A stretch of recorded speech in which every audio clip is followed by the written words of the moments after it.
Hello, and welcome to the Exponential Growth Podcast, powered by Analyst Investors.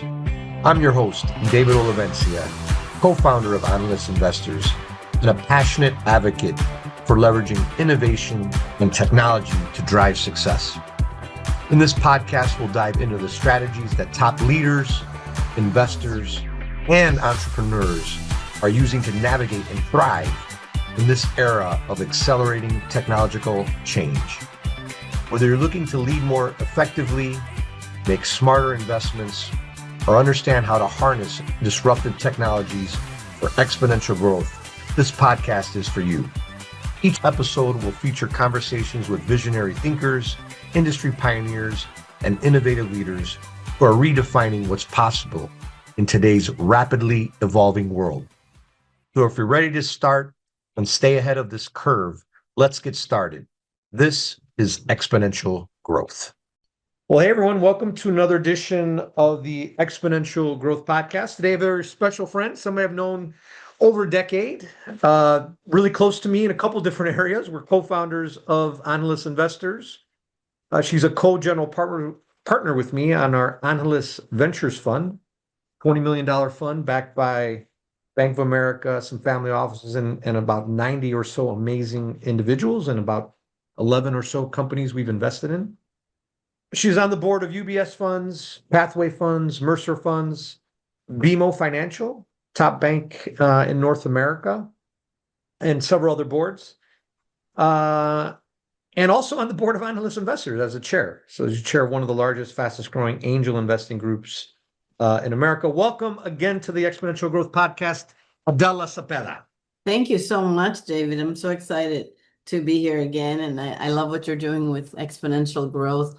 Love the newsletters you write are just so on point, always relevant at the time they come out. So Excellent. I know your following is growing. Excellent. Well, Del, you know, amazing background, financial services. I know on the last podcast, those people can go back. We walked through Adela's kind of life story. We're gonna, if you're interested in that, it's an amazing story, by the way. You can go back to the earlier podcast. But today, you know, Adela and I, we spend a lot of time looking at startup deals. We're running a venture capital firm. We've raised our first fund very shortly. Here we'll be on to our second fund. We're already deploying from that. And so, you know, Adela has went from, you know, in the financial services space, you know, whether it's mutual fund boards, running her own company and municipal bonds, on the board of BMO. Now she's in this interesting space called venture capital. So today we're going to really dive a bit into venture capital, call it early stage investing, because you're also part of, you know, Analyst Investors on a part, you're a co-founder and, you know, you're on the board. So let's, you know, maybe let's kind of start 10-ish years ago. I mean, you've known about startup investing before that, but roughly 10-ish years ago, you started becoming more aware of it, and then obviously started cutting your individual checks. Just walk us through maybe a little bit of your, like, the financial background, and then how you started becoming more aware of this asset class, right, of startups and investing in startups and all of that. And then let's kind of start there, and then we'll talk about, you know, how it's evolved a bit. Yeah, great. Well, you know, I started as an investment banker out of college. And so in investment banking, you get introduced to different size companies. You know, somebody knows you're a banker. Oh, I know somebody. And the company could be a startup. There was no such language back then, but, you know, it's a starting company, or it could be something in manufacturing that's been around for, you know, 50 years. So you had to kind of take them seriously, depending on where the lead came. So I saw a lot early on, you know, and I saw that one of the companies I helped to take public, XL Datacom, it was guys from IBM that took the, I think it was called the Silver Lake processor. It was the first one that had a very active secondary market. And so they had a file on all the secondary units. And with that file and with the selling and buying in the aftermarket, they established a very successful tech company. It was the frames that were more portable than the original, huge apparatuses. This was like the size of a refrigerator, but it was the technology of trading those products. But you have to understand where it fit in within all of IBM's products and other products. And so I remember that became an IPO. So we followed it for several years until it had enough size to warrant a good multiple and a good size. You have to have a certain minimum size to be public and get sufficient following.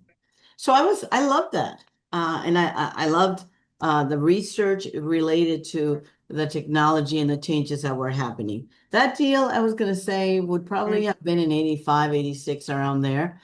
So that was already halfway into my 10-decade career in investment banking. So I was very aware of it. Smith Barney also had a venture group. So clearly we were first dibs for anything that got to the size, either for a significant M&A transaction or an IPO. So very aware of this sector. What I wasn't aware of was the opportunity that it created, outsized opportunity for outsized wealth creation. I saw the IPO, I could see, those guys became significant millionaires. I saw that there. I didn't attach the same valuation because I wasn't in that space directly to what early stage investing could do at that point. Later on, I did, and I've invested in different things at early stage. But it's an area, it's a space that I believe is critical to wealth formation, actually to the subsidy that's required to create long-lasting technologies. You got to have that early stage. And you and I, because of our age and where we are in our life cycle, we have seen the exponential growth of technology as a significant factor in almost every area, not just manufacturing, not just, avionics, right? We can get everywhere around the world. In medicine, I mean, you name the area. Falls a little bit short, maybe in bricks and mortar. We still need, housing, and it's pretty old line. But, even in a building where I'm 100-year-old building, this is all wired I can control it from wherever I am in the world. My lights, everything. So it's an amazing era. And it's one where we have an opportunity to participate. And I'm just so proud of working with you on helping to bring these early stage opportunities to our network of angels, but also to our investors in the fund. Yeah, it's one of those where, I knew about, me personally, right? I knew about tech my whole career. I was an engineer, tech, all that kind of stuff. I knew about startups that were doing very successful, right? Google explodes, while I was, early on in my career, Microsoft, Apple, all these other ones early on in the career. Those are kind of like the OGs of Intel, others that were kind of like the first wave of startups. And and I said, amazing how fast they're growing, the growth, the upside, where they're going, how big the markets are. But I never knew kind of like how would one invest? And venture capital was relatively a new, I mean, and then even as it got more mature, it was really, for the most part, the coasts, San Fran, New York, Boston-ish, it was like 90% of it, right? And then it, started to go. But never knew how to get involved. Like, okay, I get it. I get you can invest, but how do you invest very early, like at these things, like, get in before everybody else does when the valuations are low, right? And we I had come across the Notre Dame, Irish Angels, and I remember that was my start, right? In terms of just, with a group and investing, and they have a pretty good portfolio and track record, and some winners in their portfolio. Chime, Trading View, two unicorns, and a couple more coming that I got to see. And I remember as we got to know each other, I was saying, hey Adela, there's this interest, I'm looking at these companies and, there's some outsized returns. And actually, here's a chance where actually you can get, you get 100 people, everybody puts in a small check and you get to participate but, potential upside, right? This is high risk, high reward. And then as I'm explaining this to I was talking to you about this, maybe just share with the audience, like kind of what was going through your mind and how you were thinking about it as I was just kind of telling you my experience with with the Irish Angels. No, I liked it. What I liked about what you were telling me was the disciplined approach, right? Consistently, I mean, I think every quarter you were getting to see some really great opportunities. And when you brought the concept to our small group, I remember there were 3 companies, and when I showed them to my kids, they really liked them. I mean, it was like, oh yeah, mom, this is it. One of them is it. And it was I was more caught up in the logistics. Well, how do where wire? I hate it. I always have hated wiring. So, oh my gosh, I have to wire a check and what and how does it work? I was more stuck up on that. And I thought that would be a hurdle. But look at the technology that exists now to do that pretty seamlessly. Pretty seamlessly. Yeah, like And then legal documents to Zoom to storing seamless, videos and to data DocuSign and rooms, DocuSign. Sidecar, all these. And then the other interesting aspect about it was the focus that you already had and that we agreed would bring the most value on technology. And so, I'm having been a big believer from seeing what I saw during my investment banking time. I really believe passionately that this is where the major opportunities are for change and for valuation and for appreciation. So I was Yeah, if you want so the scale, excited. it's important, right? If you want to get, Yeah, look at all these big companies they're leveraging technology to the max, right? yeah. So that was just it was fun. I thought we would be pretty alone in that, like, okay, I see it. You already were a strong believer. I didn't think we would have the, we started out with 50 um uh Angels, founding members. members, yeah. 50.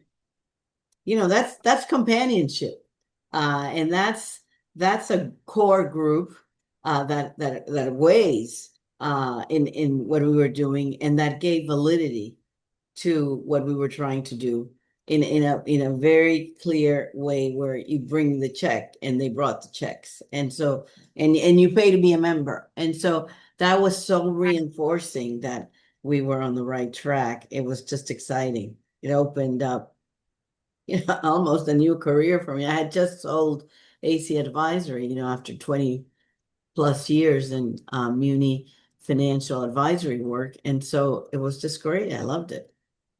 Yeah, so we, to listeners, so we kind of launched this angel investing group, Adela, myself, initial 8 or so kind of people that got it off the ground. Then we got to 50 founding members, and then pretty much we've doubled in membership every year.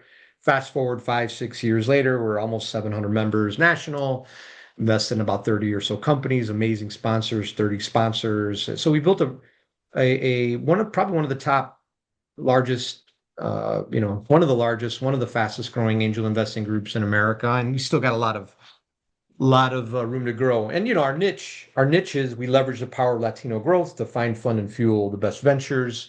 and we've been at it, and we still, we still have a lot of upside. So we're only at it, we still got. I can only imagine what happens the next 6 years. I know it's Oh, going to be fun. it's gonna be I know that. fun. So okay, so we did that, and then you and I, we decided, hey, we think there's an opportunity to put some accelerant on this thing, and maybe there's some opportunities that our group is passing, that the market is big. Let's do a venture fund, and you and I, we're investing in several venture funds. We can talk a little bit about that. We had some experience, doing that. Maybe you can start there and share your experience with kind of investing in a venture fund and what that means. But then you and I, we launched this venture fund. So maybe before we jump into like you and I launch it, you've invested in a couple different venture funds. Why did you do it? To the extent you could probably share who you've invested in if you want. And what have you learned from that? And what do you like about it or not like about it? And, as an investor in venture funds. Well, it's the same as investing in a mutual fund versus in one stock. So there's the diversification aspect.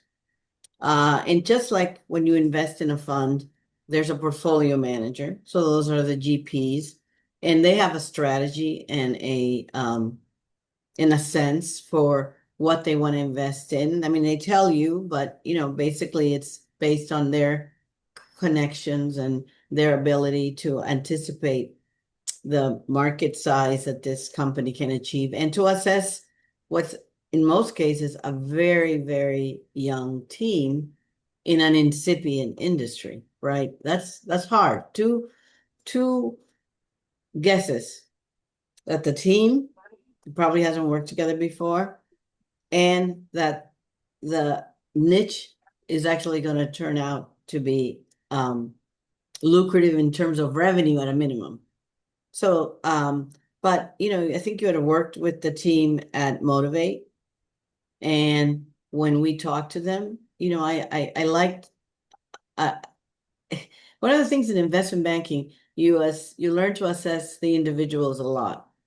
Like, will they withstand the scrutiny of a research department? And then whether they're likable, because that sells to the sales force. They like to assess personalities as well. So using, my experience, I like that team, and I liked what they were doing. You said they had been very engaged with Irish Angels. So, we've invested twice there. We invested in a smaller fund that, you and I and a few others created in one of your top investment companies that we still hope will become, it's doing great. So it should do great.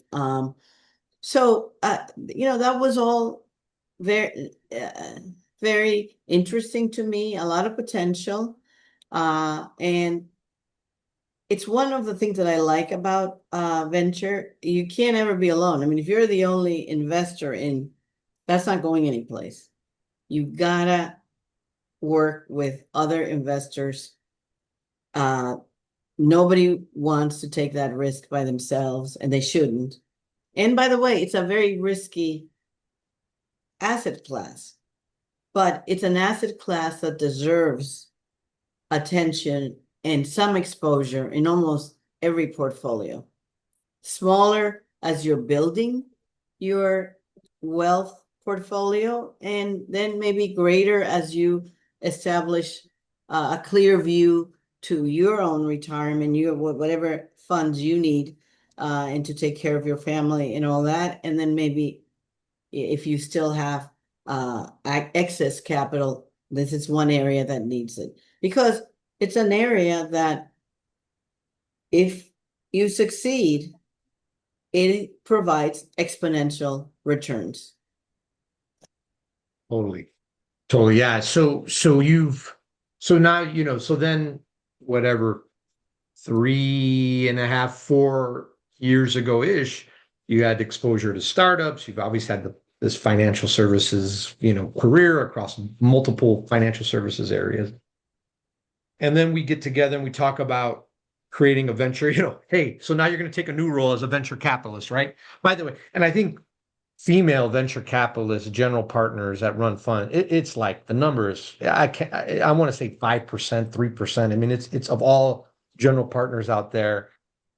Just a data point I want to say. But we come in, and what's going through your mind, right? When you say, hey, I'm gonna now launch my career, take another, you know, uh, step in my career to be a venture capitalist, right? So like 15 years ago, 20 years ago, if somebody said, hey, Adela, you're going to be a venture capitalist, what would you say? So what's going through your mind when you're getting ready to make this jump into venture capital? So not so far-fetched from other activities I've had. My first foray into entrepreneurship was launching a fund, fixed income. So the most conservative area of investments, right? I mean, A-rated or better, uh, mortgage-backed securities for a little bit of pizzazz. Um, and so I worked to build that fund initially with two other women and Abacus.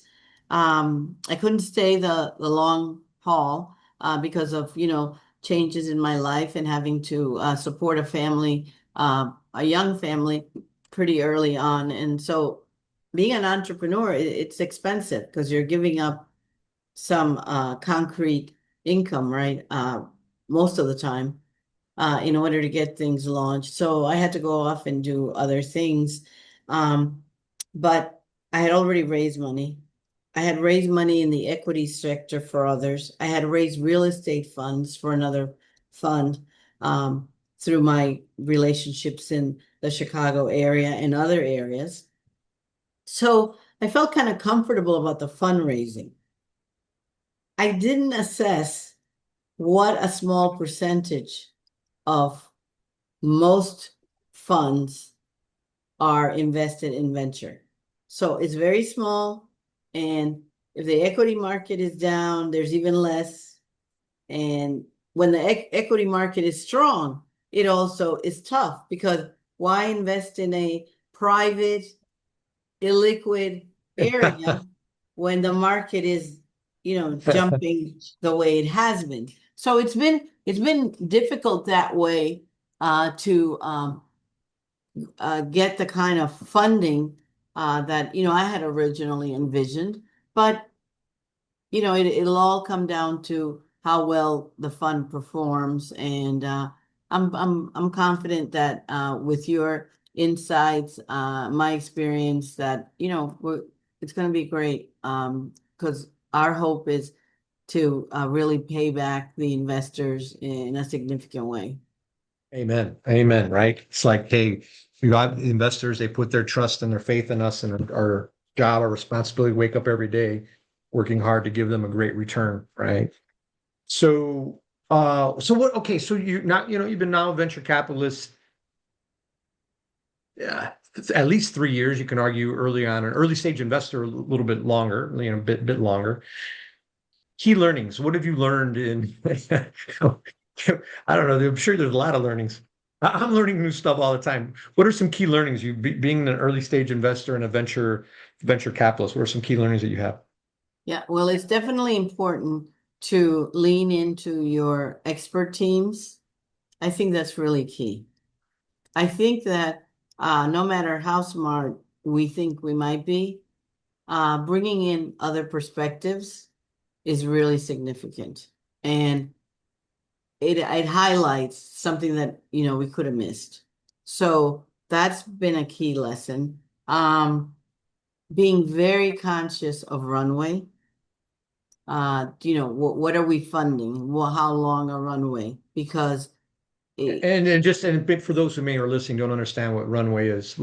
Explain to them what runway is. yeah, like how long the funds raised will support the company, assuming that you know what the loss per month is. So how many months do they have of being able to go and run the company without running out of money? Yeah. Like So cash. How much cash do you have? yeah, what's So you the don't cash die. burn, the burn rate, I guess. Do people Yeah, the know burn burn rate rate? against the cash The you burn have. rate.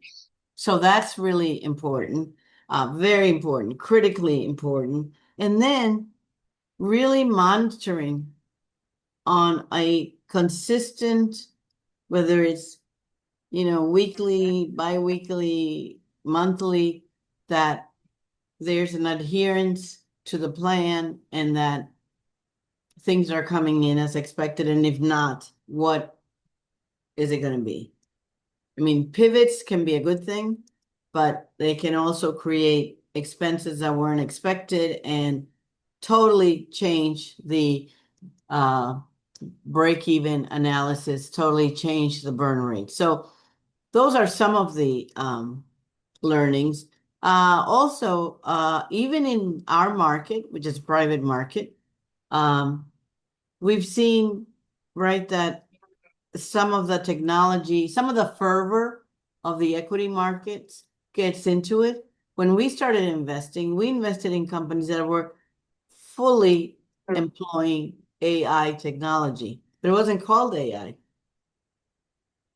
They were collecting data to establish, I'm thinking like Certiverse, right?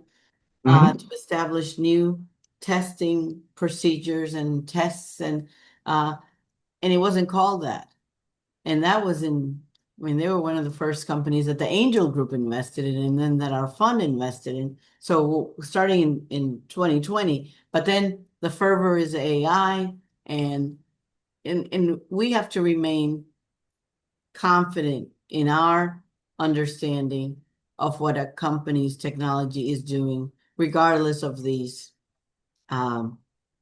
major movements that suddenly distort the markets in some cases, and I'm not saying that there is a dislocation today. I think what's happening today is there is a realization that this technology is going to have substantial impact in everything. Well, so did, the iPhone or, the phone. I mean, even before the iPhone, BlackBerry, it changed everything.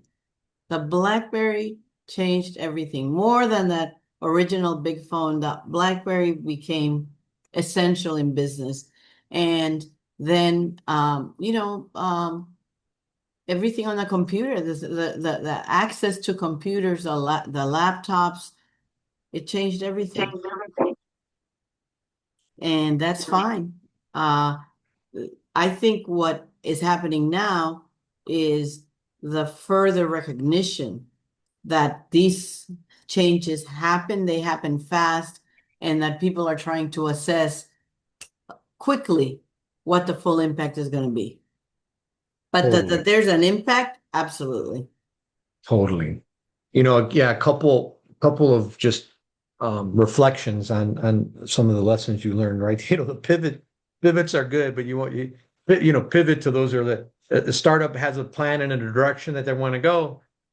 Things change. The market doesn't really like maybe what they have, so they have to pivot. They have to move. They have to change their product, their market or whatever. So they pivot. Pivoting is okay, and sometimes is needed. And most startups, in one way or the other, pivot. Look, I mean, I think Airbnb pivoted, right? They were like cereal for the elections or something like that, right? And others pivot. But I say you don't want to be pivot so much that you're salsa dancing, right? So you want to make sure, you want to make sure you're pivoting too much. So that was one. The other thing that I think you mentioned that I knew a little bit about, but I didn't kind of appreciate it enough is like when you and I were making bets, right? We're looking at hundreds of companies, and then we have to make bets on what is going to grow and scale, what is not going to get wiped out by a competitor, right? Like a big competitor, and that stuff is happening every day. And so, you mentioned just like keeping up, the research and understanding the trends and what's going on.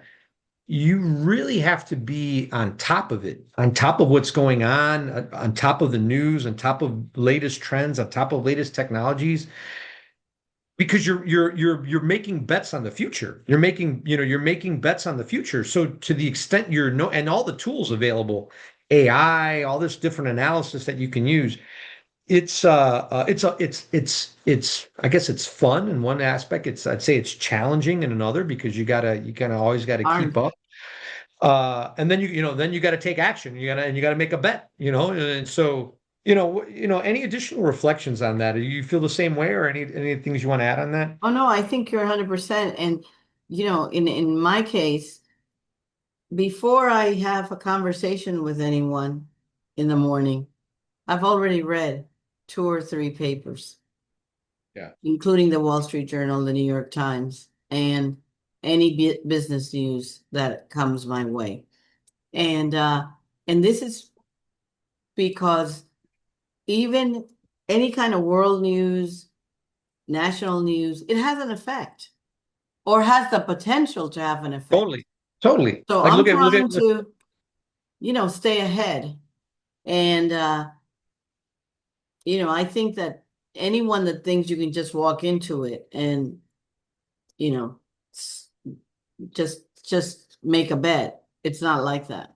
There's a lot that goes into it to understand what is being created, not to mention the intuitive aspects that I discussed before about the teams and all of that. But to understand the technology and its applications, you have to understand applications where in the world, and what does a change in war, the geographies of what does that have the potential to do to your small investment over here? It still can have an effect.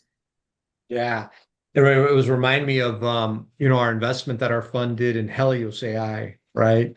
And and Yeah. then the war breaks out, and they were in the Wall Street Journal talking about Yeah. how, hey, Right. I mean, yes, there's supply chain, but there's, I think it was fertilizer, right? It was like fertilizer, and it's like it has ripple effects, whatever, six, Our 7, 8 months startup, on. Yeah, our startup, our startup, they were in the Wall Street Journal.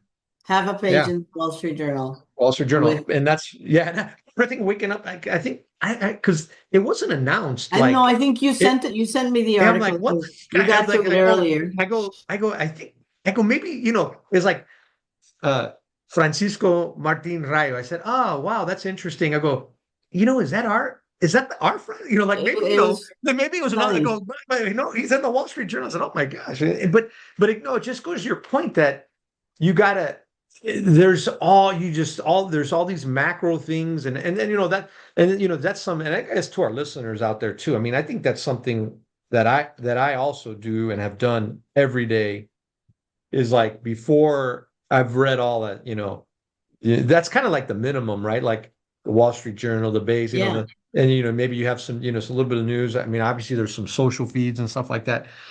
And Adele and I, we've done pretty well, and that's the habit that we both have. If you don't have that, you should consider it. I think it's done. It's been. I mean, and by the way, for me, Adela, I think it's been 26, 7 years. I think every day I've been.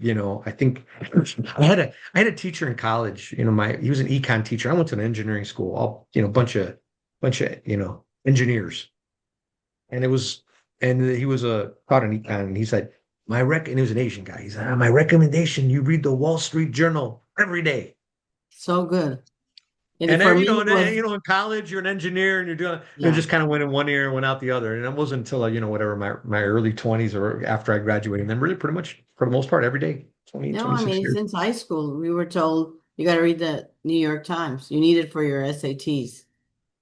So I think 16, 17 years old, my mother got the subscription.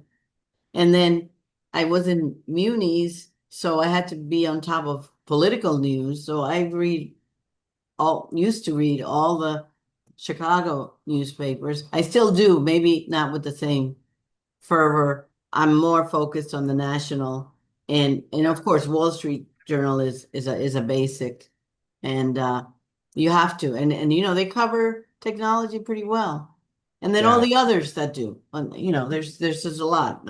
Financial Times, there's a lot, and you Yeah. just have to figure out how to scan it and extract what you need. There is a lot of news content out there, so you just can't read everything, but you oversee the technology section, see what's, and then when I'm not traveling in my office, I'm constantly, and this has been for, I don't know, 25 years.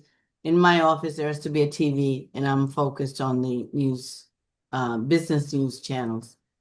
Like CNBC, you have it kind of like sometimes just Yeah, kind of it's got to be flashing in the on. I background. can't. I mean, when I sold my company, they said no, nobody has a TV in their office.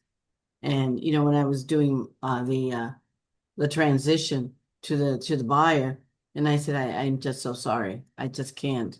I can't work if I don't have. I can't because I can't show up at lunch. Something has happened, and I'm the one that doesn't know. I'm supposed to be the advisor. I'm supposed to know. Yeah. So that changed. I had my TV, and it's the way I can work. So, Adela, so now, we're into it three years, right? Just give our audience a sense of kind of, okay, well, out of the next couple years, what's next? What's Well, next, and how do they stay connected to you, and what all the good stuff that you're doing? Well, I mean, I do keep a profile on social media, on LinkedIn, and the Angeles, we're so connected, not just on LinkedIn, but on some of the other social media. So that's one way to stay connected. But I'm excited about where our fund is, but we're substantially deployed, right? We have a little bit more to do, and then launching our next fund, which is going to um, be larger, hopefully, and so help us have more substantial participation in our investments so that we can um, have a greater opportunity to help them, achieve their connections. And I just think that with capital at a higher level and the networks that we bring, not just the Angeles network, which is amazing. Over 750 members, top of their field, or on track to be at the top of their field. That's just an opportunity that we can bring to our port companies to access almost in every industry, right? What their need could be. We have somebody that's in that space that can help them get to it sooner. And that's very precious and valuable to startups who, like I said before, for the most part, are young teams. They don't have the depth in the networks that we can bring. So we bring that, and then together with opportunity for greater capital infusion, really see them through the challenges of early stage investments. Yeah, I mean, it's there are a couple kind of thoughts and follow-ons there, right? I think the network is amazing, right? And we're going to continue to build the network, right? And so we got an amazing network. Our members are connected. By the way, this is a little sidebar. But, we co-found this organization. We build it. It's got members. It's growing. It's great. It's all fun. A lot of fun. We get together. We learn. But there's two members. I just find, like they met and now they're dating. They're both single or both, I don't know, either remarried or divorced or whatever. And like, it's like you kind of step on, it's actually like you're impacting lives, right? And by the way, I co-founded another organization, and I know two people met through that and they got married. And it's like one of these things that, it's like it's kind of interesting. So little Well, I sidebar. love that. I love that. And I tell the guys all the time, come on, what's going on? We need to see that happen more. Yeah. Exactly. Exactly. We have great So, young members that yeah, we yeah, got them all. So we're going to continue to build, the network. An amazing thing, our social media presence. I think you're going to continue to see that grow and build. And I think, the other thing is like we're on the venture on both sides, whether it's the angel group and our venture firm. I mean, we're building, we want to build a durable, strong, impactful top performing, top tier venture firm, right? You look at the, for those who are out there, you look at the top venture firms that are out there. I mean, they all start out small. I mean, small is relative, but they all start out with their fund one, and they grow over time in fund two, fund three, fund four, and they grow from there. And we're taking those steps, and so that's I think a bit of what we're going to continue to build and see out there. So. Adela, any last closing remarks before I know you got a lot of stuff going on, but any last closing remarks? No, that venture is hopefully an opportunity for so many more, and that hopefully what we're doing through Angeles investors and through our fund is an opportunity to break it down into accessible bites, right? We're not asking the entry level, the cost of being an investor in many of these companies or funds is pretty high. And what we've done with Angeles investors is break it down so that you can come in with fairly nominal level and join a nucleus of others and watch it become something. And I think that's I love that we're doing that. I think that access and inclusion is so critical. And so I love that we're giving access to so many that wouldn't have even thought of it. So hopefully it will be access to very positive returns. Amen. Amen on that. Well, hey, Adela, thank you so much for jumping back on the pod. I'm sure there'll be more as we continue this journey of different checkpoints. But thank you again, Adela.